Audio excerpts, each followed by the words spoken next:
YCP యొక్క meeting లో మండలంలో సంబంధించిన వైసీపీ నాయకులు కొంతమంది ఇలా 1000 రూపాయలు ఇస్తే మీకు జనాలు తీసుకొచ్చారని చెప్పారు. మీరు అన్ని వీడియోలు తీసుకురండి, ఈ మండలంలో ఉండాలా లేదా చూపిస్తాం మేము. మీరు కాలేజీ పిల్లకాయల్ని బిర్యానీ ప్యాకెట్లు 200 రూపాయలు 500 రూపాయలు ఇచ్చి తీసుకొచ్చింది మీరు, బజార్లో సొక్కాలు పట్టుకొని కొట్టుకుంది మీరు. మేము ఒక కుటుంబ సభ్యులాగా, ఒక అన్నదమ్ములాగా మతతనంతో పనిచేస్తున్నాం పార్టీలో. అంతేగాని మీరు పంచాయతీలో మెజార్టీ రాదు, అది రాదు అని మీరు చెప్పడం కాదు. 16 పంచాయతీలు చేస్తే సన్యాసం, ఆల్రెడీ నువ్వు సన్యాసం అయిపోయావు. నేను గత నెలలో ఒక ఛాలెంజ్ చేశాను, మా పంచాయతీలో ఇలా కబ్జా జరిగింది, దాన్ని మీరు సర్వే చేపించుకున్నాం. తోక ముడుచుకొని సన్యాసిలాగా పారిపోయావు. ఆ రోజే నువ్వు సన్యాసం అయిపోయావు. ఈ రోజు నువ్వు బజార్కి వచ్చి ఇలా మాట్లాడే అర్హత నీకు లేదు. ఖచ్చితంగా చెప్తున్నాను, మా పంచాయతీలో గతంలో 153 ఓట్లు వైసీపీ మెజార్టీ వచ్చింది. ఈసారి ఆ మెజార్టీని మా పక్క మలుపుకునేదానికి మేము ప్రయత్నిస్తాం. మీరు 5 సంవత్సరాల కాలంలో మీరు కోవూరుపల్లి పంచాయతీకి కనీసం చిన్న మంచి పని చేసినట్టుగా ఒక్కరి చాలా నిరూపించడం చాలు. స్థాయిని బట్టి ఇద్దరు వ్యక్తులు మాట్లాడటం చాలా అన్యాయంగా ఉంది. భోగోలు మండలంలో 16 పంచాయతీల్లో మెజార్టీ తీసుకురాగిన వీరుడు వస్తువులు ఈ మండల చేత రాజకీయ సన్యాసం చేసినాక మీకు చెప్పినట్టు వింటారా? అధికారం ప్రభుత్వం మాట్లాడితే నీకు చెప్పకుండానే వచ్చే బాధ్యత ఎంతో మంది ఉన్నారు. స్థాయి మధ్య మాట్లాడకుండా మన స్థాయి దగ్గర కృష్ణారెడ్డి గారు ఏమైనా 1000 కోట్లు లేవు. ఇలాగా ఇసుక జాబీలు అక్రమంగా సంపాదించింది దోచిపెట్టడానికి వీరి ముందే నెల ముందే ఒక వాళ్ళకి 50,000 లక్షలు ఇస్తున్నారు నాయకులు. మాకు అలా ఎక్కడా ఇవ్వాల. మేము సొంతంగా కార్యకర్తలు పనిచేసుకొని మా కార్యకర్తలు మా ప్రతి గ్రామంలో మేము మా పార్టీ డెవలప్ చేసుకుంటా ఉన్నాము. స్థాయి మధ్య ఇప్పుడు మాట్లాడుతూ మన స్థాయి దగ్గర మాట్లాడేది. వైసీపీ ఎమ్మెల్యే గారు యాత్ర సందర్భంగా ఆ నాయకులు తెలుగుదేశం పార్టీ ఈ 16 పంచాయతీలు మీద వ్యాఖ్యలు, మా పార్టీ ఎమ్మెల్యేగా పోటీ చేస్తున్నటువంటి దగ్గుమాటి వెంకటకృష్ణారెడ్డి మీద అనుచిత వ్యాఖ్యల్ని మేము ఈరోజు తీవ్రంగా మొట్టమొదటిగా ఖండిస్తున్నాం. మీరు వారిని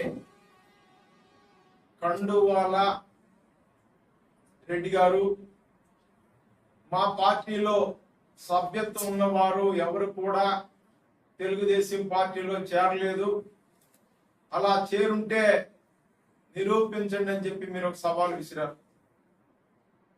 మీ యొక్క సవాల్ని మొట్టమొదటిగా ఒక చిన్న 2 ఉదాహరణలతో మీ సవాలుకి మీకే సమాధానం చెప్పుకోండి అని చెప్పి సందర్భంగా నేను తెలియజేస్తున్నాను. మేజర్ పంచాయతీ విశ్వనాథనపేట పంచాయతీలో మీ పంచాయతీ ఎలక్షన్ సందర్భంగా మీ పార్టీ తరఫున గెలిచినటువంటి 2 వార్డు మెంబర్లు వైసీపీ నుంచి గెలిచిన 2 వార్డు మెంబర్లు తెలుగుదేశంలో జరిగింది వాస్తవా కాదా అనేది మీరు ఒకసారి ఆలోచన చేయండి. రెండోది, ఈ యొక్క మండలం ఏనుగులవాయి పంచాయతీలో మీ ప్యానల్లో పంచాయతీ బోర్డు ప్యానల్లో వైస్ ప్రెసిడెంట్ గా ఉన్నటువంటి వ్యక్తి ఎవరైతే మీ యొక్క నాయకుడని మీరు చెప్పుకున్నటువంటి నిన్నటి వరకు చెప్పుకున్నటువంటి వ్యక్తి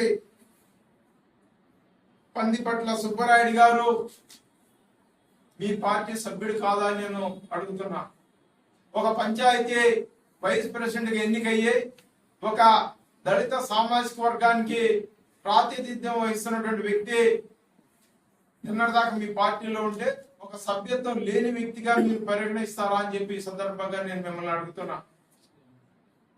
అదేవిధంగా అల్లిమడుగు పంచాయతీకి వస్తే కడనూతల్లో వార్డు సభ్యులు మీ పార్టీ తరఫున ఎన్నికైనటువంటి దాసరి శ్రీనివాసులు అనే వ్యక్తి మీ పార్టీ సభ్యుడు కాదా అని నేను అడుగుతున్నా. అల్లేమడుగు గ్రామానికి చెందినటువంటి వార్డు మెంబర్ రమేష్ మీ పార్టీ తరఫున ఎన్నికయ్యే తెలుగుదేశంలో చేరింది వాస్తవా కాదని నేను ఈ సందర్భంగా అడుగుతున్నా. అదే కాకుండా జేపీ గూడూరు పంచాయతీ ఎక్స్ సర్పంచ్ మాలకొండయ్య గారు మీ పార్టీ సభ్యుడా కాదని నేను నిన్నటిదాకా నేను అడుగుతున్నా. అక్కడ ఉన్నటువంటి వార్డు మెంబర్ పల్లిపాటి ఆనందరావు మీ పార్టీ సభ్యుడా కాదని నేను ఈ సందర్భంగా అడుగుతున్నా. వీళ్ళందరూ కూడా ఒక ఆషామాషి వ్యక్తులు కాదు. మీరు పోటీల్లో పెట్టి గెలిపించినటువంటి వ్యక్తులు. ఇప్పటి వరకు గత 3 సంవత్సరాల నుంచి పదవుల్లో ఉన్నటువంటి వ్యక్తులు తెలుగుదేశంలో పార్టీలో చేరితే మీరు ఈ రోజు వాళ్ళ గురించి వాళ్ళు మా పార్టీ సభ్యులు కాదని చెప్పి ఈ సందర్భంగా నిన్న మీరు అన్నారంటే ఇంతకన్నా మీ యొక్క దిగజారుడు నీతికి నిజాయితీకి ఏమనాలని చెప్పేసి నేను ఈ సందర్భంగా మిమ్మల్ని ప్రశ్నిస్తున్నా. ఇంకొక మాట, కావ్య కృష్ణారెడ్డి అనే వ్యక్తి కండవాలేసి మీ నాయకులు తెచ్చుకొని లేకపోతే గెలవాలని కాదు. ఈ నియోజకవర్గానికి మీరు ఈ 10 సంవత్సరాల్లో చేసింది ఏం లేదు. ఒక శాసనసభ్యుడిగా పూర్తిగా విఫలమై ఉన్నాడు. ఈ నియోజకవర్గానికి ఏదో ఒకటి చెయ్యాలా, ఈ నియోజకవర్గాన్ని ముందు అడుగు వేయించాలా, ఈ నియోజకవర్గాన్ని పారిశ్రామిక రంగం కానీ ఇంకొక రంగంలో ముందుకు తీసుకెళ్లాలని చెప్పి ఒక రైతు కుటుంబం నుంచి వచ్చిన వ్యక్తి దగ్గుమాటి వెంకటకృష్ణారెడ్డి గారు. వారు ఈ రోజు ఎక్కడో లక్షలో లేకపోతే మిమ్మల్ని ప్రలోభ పెట్టో మీరు ఇచ్చినట్టు 5 10 లక్షలు ఇచ్చో తీసుకెళ్లేదానికి వారు సిద్ధంగా లేరు. అలాంటి ఆదేశాలు మాకు లేవు. ఇది మీరు ఒకసారి గమనించాలని చెప్పి సందర్భంగా నేను మీకు తెలియజేశాను. మీరు 16 పంచాయతీల్లో మెజార్టీ అన్నారు. దీనిని తెలుగుదేశం పార్టీ భూగోళ మండలం మొత్తం కూడా ఇక్కడ ఉన్నటువంటి మండల స్థాయి నాయకులందరూ కూడా ఇక్కడ చెప్పారు, స్వీకరిస్తున్నాం. అయితే మొట్టమొదటిగా ఒక విషయం నీకు తెలియజేస్తున్నాను. ఇలాంటి సవాళ్లు ఆనాడు అవినీతి మీద సవాల్ చేస్తే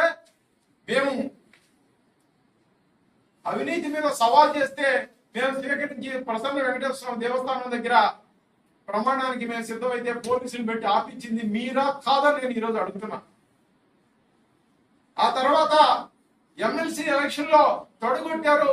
తెలుగుదేశం అడ్రస్ ఒకటి ఉంటుంది. భోగవరం మండలంలో ఓటు వేసేవాడు తెలుగుదేశానికి ఎవరున్నారు అన్నారు.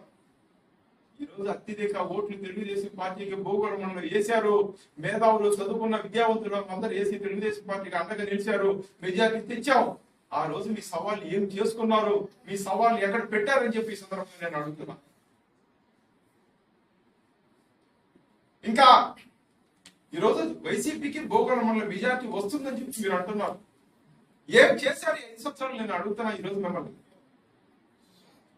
ఆనాడు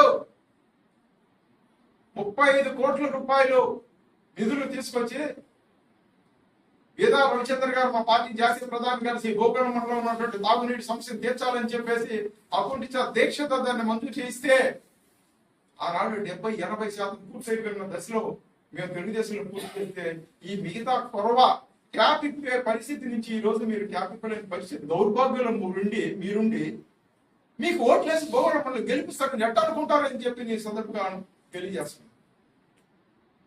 దగదత్తి ముంగమూరు కెనాల్ కావలి భోగవరం మండలం దగదత్తి మండలం 3 మండలాలకి 17 చెరువులకి నీళ్ళు ఇచ్చే ప్రధానమైన కాలువని ఏం చేశారు మీరు? ఆ కాలువ ద్వారా ఏమన్నా ఒక్క ఎకరానికి నీళ్ళు ఇవ్వగలిగారా మీరు?